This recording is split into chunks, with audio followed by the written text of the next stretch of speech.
Hello there, YouTube. What is going on now? It's me, Gabriel Nagel here, founder of Weather Buddies Forecasting Central. I hope you're all having a fantastic day. This is another U.S. weather forecast that I'm gonna upload for y'all. I hope you guys like the video, and if you do like my weather-related content, please share with give the video a thumbs up, share with family and friends, and do not forget to subscribe to the YouTube channel, and also do not forget to ring the bell notification icon to keep you updated with the latest on my weather forecasting content. Alright, let's get started.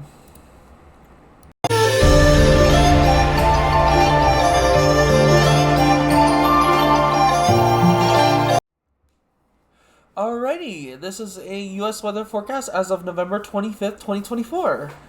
So we're going to be discussing about a couple interesting key features that I've seen in the weather. And one, we have an atmospheric river that may develop in the west and a major eastern Arctic outbreak that could be occurring in the eastern half of the United States. So again, I'm going to go ahead and show you my it's going to be my precipitation map first, then my temperature map, and then I'm going to show you my overall map, which I'll break down at the towards that part of the video. Let's get started. Alright, so this is what I'm seeing. Alright, so we're seeing some generally above average precipitation across Kentucky, Tennessee, western half of North Carolina, southern Indiana, Ohio, Pennsylvania, New York, and pretty much parts of the Northeast. This is actually good news, considering that they have had some major wildfires in New Jersey and parts of Connecticut, New York, and I don't know if Rhode Island has had any major wildfires. I just know that New Jersey and New York especially had some. Well, we can see normal. Oops, I meant to color that down there. Sorry about that, guys. But there's slightly below average below average precipitation down there in southern Florida. I meant to color that in. My bad. While pretty much a lot of pretty much the mid-south, anywhere from Mississippi to South Carolina, all the way going up to pretty much the western half of the Midwest, including Michigan, Northern Peninsula, Southern Peninsula, could be seeing regular weather. So you can be seeing anywhere from basically neutral conditions. So you can be seeing anywhere from, you can see some rainy days and you can see some very dry days. While I do think that the Dakotas could be very dry in parts of Minnesota and eastern Montana, and more just kind of neutral conditions across central New Mexico all the way up to pretty much the spine of the Rocky Mountains. We could be seeing very cold and snowy conditions across mostly Colorado and parts of Utah. We could also see a potential atmospheric river that may be developing throughout California. And that's going to be also good news, since I know throughout, the last few weeks it's been very dry throughout Southern California, especially that, La Nina is developing. And then the Northwest could be experiencing slightly above average conditions, including Washington and Oregon. While we can experience very well below average weather, and it's not going to be completely below average in the outer edges of this, but I do believe that central Texas and parts of Oklahoma could experience very well below average conditions. There's going to be some sort of ridging in this area, which you will see in my overall forecast. And like I said, I already told you guys up here, below average weather in the Dakotas, Minnesota, and parts of Montana. Alright, let's move on to my temperature forecast. Okay, so my temperature forecast is kind of interesting. Okay, remember I told you about the Arctic outbreak we could be seeing across the east? Well, this is it right here. I generally think that the biggest areas that are going to be affected are going to be Ohio, Indiana, parts of Illinois. I also believe Kentucky, Tennessee, and the Carolinas could also be affected. Virginia, West Virginia could also get some major cold weather with this. So you guys can actually be, especially like in Ohio, Indiana, Illinois, and parts of Michigan, and also southern Wisconsin. You guys could be experiencing temperatures from anywhere from pretty much single digits to maybe teens as highs. And I'm talking about afternoon highs. I'm not talking about lows. That could be well down into negative and even sub-zero temperatures. While kind of New York, Pennsylvania, and some of the outer edges of the western half of this could experience slightly below average temperatures, while the Dakotas, and parts of the Great Plains, anywhere from the Upper Great Plains, which is Nebraska, Kansas, eastern Colorado, all the way down to like Texas and that area could experience normal conditions. Parts of Maine could experience this too. We can even see some normal conditions across regarding temperatures across Montana, and yeah. So now we're going to move on to the west. A lot of the west is going to experience warmer than average conditions. Despite that atmospheric river developing, we could still see quite a few areas in here that are going to be really warm, because there's going to be some sort of ridge, like I said, right over Texas. In that area, it's going to be right over Texas, Oklahoma. So you guys can be experiencing slightly to really well above average temperatures. I'm anticipating that most of the warmer weather is going to stay generally over the Four Corners. I mean, even here where I live, it's gonna be in the middle 60s, lower 70s the next couple of days. So yeah, I do believe that it's gonna be very, very well above average in these areas. While pretty much most of Arizona and Utah can experience regular above average temperatures, and California and western Nevada can experience that as well, while the Northwest experience slightly above average, and Idaho. And then, of course, you got western Wyoming and obviously most of Colorado. I don't believe that all of Colorado is going to get... I just think it's going to be really the western half.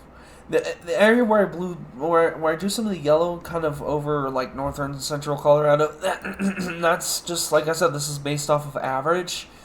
Remember, these are anomalies, so even though you're seeing this, and even though I said that there's going to be snow in Colorado, this doesn't necessarily mean that you're going to be experiencing, like, upper 40s, 50s, 60s, 70s. I mean, most of Colorado's temperatures at this time of year average from anywhere from southern Colorado to northern Colorado, anywhere from usually 20 to about 35 degrees. So, on average, we could be seeing maybe about around freezing pretty much throughout Colorado. Which is why because they're going to get a big snowstorm that's going to go right over Colorado. That's going to pass right over that area that may deliver so much needed snows in the mountains. And parts of Denver may even get some big time snows too. Measurable wise, I don't know exactly what it's going to be yet, because it's still kind of a couple of days out, but we'll keep an eye on it. Alright, moving on to my overall forecast. Here we go, and I'll break it down for you guys. Alright, so this is what we got. So let's start off with the Northwest. Okay, this is what I see. I see mild and wet conditions. So a lot of the Northwest, including Idaho, Oregon, and Washington, can experience slightly warmer conditions, but they're also going to get some nice moisture bursts. There's going to be kind of a low that's going to kind of sit off way over here. I meant to draw it on the map, but it's going to sit off like right over here. It's just going to kind of feed in some moisture. Atmospheric river, now we're going to kind of go down to like California and the Intermountain West. Well, not the Intermountain West just yet, because we're not going to do the Four Corners just yet. We'll cover that in a second. But California and parts of Utah and Colorado can experience a pretty decent atmospheric river that's going to set up for a few days. As you guys see here, I drew that. The pink, a nice pink shading that I did here represents the river itself, and the arrows represents the flow. While now we're going to get into the Four Corners, while the Four Corner states could experience, like I said, Colorado and Utah could experience slightly cooler but also very wet conditions. Colorado's going to get a lot more snow out of this than anything. And while Arizona and New Mexico could experience slightly warmer than average conditions. Also some dry areas, especially in the southern half of both of these states.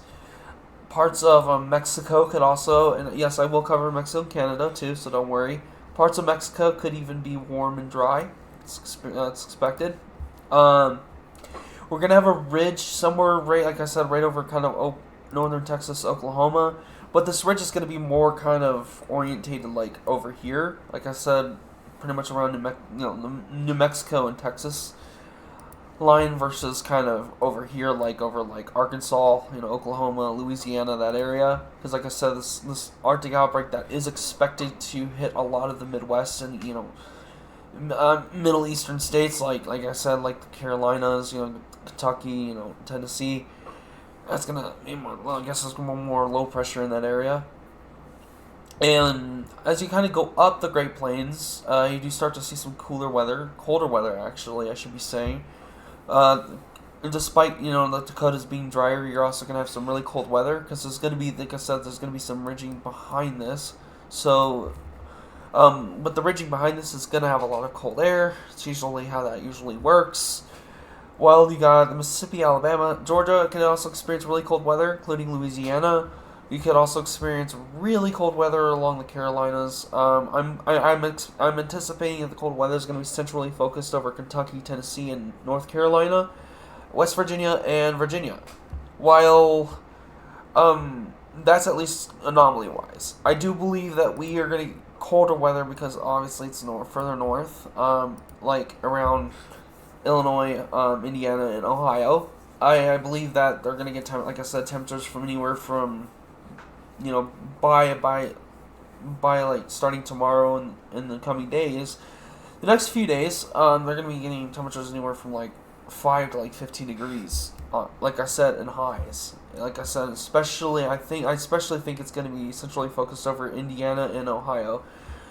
Michigan and Wisconsin, including the northern UP, could experience more kind of normal conditions. Same with the New England, which is Maine,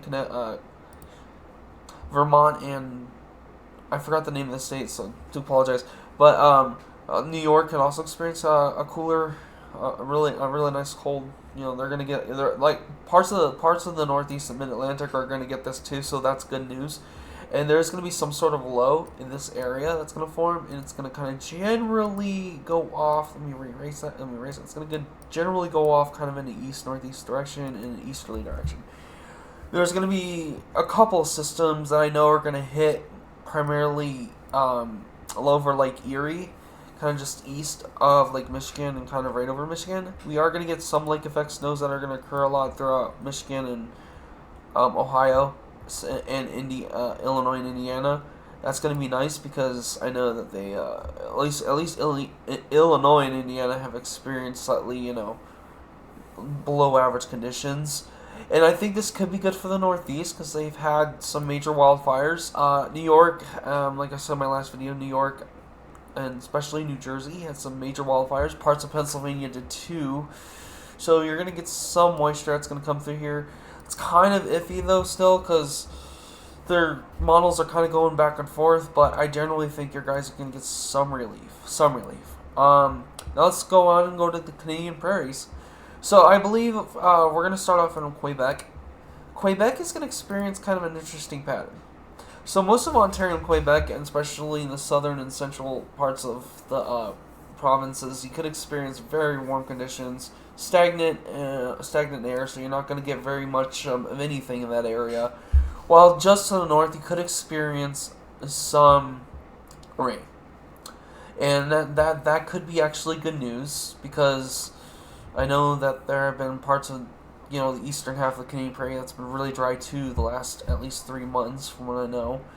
While Manitoba and Saskatchewan can experience colder than normal conditions and above average weather in regards to precipitation. Pretty much British Columbia could experience this too. British Columbia is going to stay like mild and wet, pretty much like the Northwest. It's not going to be very cold, but it's going to be you guys are going to get some snow up here for sure, especially in Saskatchewan and British Columbia. I do believe that Manitoba, though, may be kind of a cross between dry, very warm and dry, but also we'll have a wet side on the western side of Manitoba. And like I said, Quebec and Ontario are definitely going to be extremely warm. And when I say warm, I'm not talking obviously 70s, but I think they're going to be dealing with maybe like 50s at highest. And that is unusually warm for that, for the Canadian prairie, especially up there at this time of year.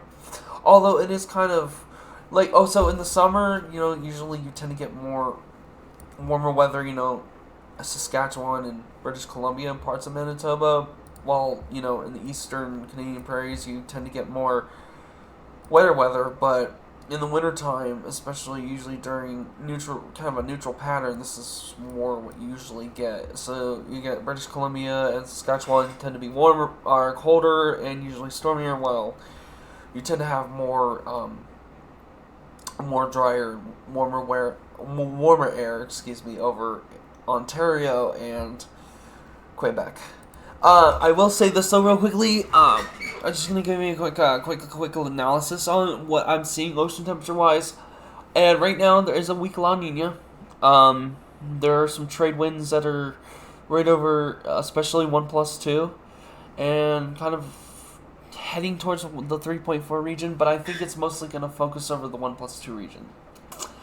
I don't really see the trade winds are gonna they ain't gonna last for very long because there's an upper level 200 HPA hectopascals winds that are coming out of the east. So that means at the surface soon they're gonna be turning more westerly.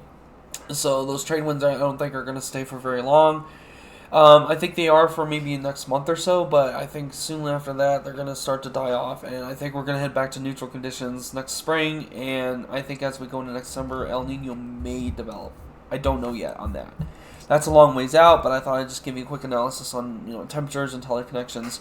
MJO is right now currently sitting, I believe, in phases 1 or 2. Somewhere in the western hemisphere right now, and I believe it's expected to take a quick turn in the east and kind of over back the Indian Ocean. As of right now, there are complex of thunderstorms that are sitting, hence why we're actually seeing an atmospheric river event that's going to be occurring across the parts of the desert southwest and California.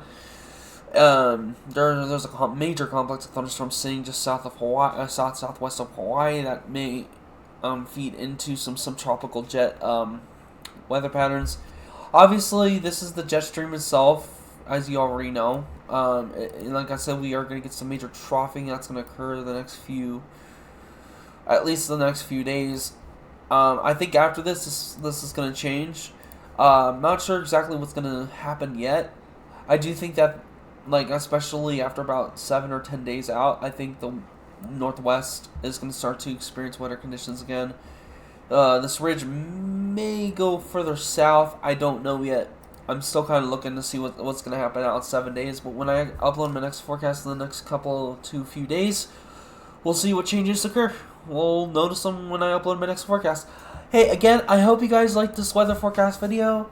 And if you do, again, please subscribe to the YouTube channel, give the video a thumbs up, and share with family and friends. And again, do not forget to ring that bell notification icon so you guys can keep you up to date. And don't forget, I have a weather server on Discord. It's a really good weather server. I've had it for about 5 years now. It's a really good weather server. Had to think there for a second, guys. I do apologize. If you guys hadn't joined that yet, please do. It's a really good server. We have pretty much anything topic-wise, and we even do have a major weather section. I even have weather sections that are kind of break down, different seasons and everything like that. So if you guys haven't joined it and checked it out yet, please do. And don't be afraid don't hesitate to talk to any staff or member of the server. A lot of my members are pretty friendly, and so I hope that you guys join. And yeah. Okay, we will talk to you in the next video. Alright, bye-bye.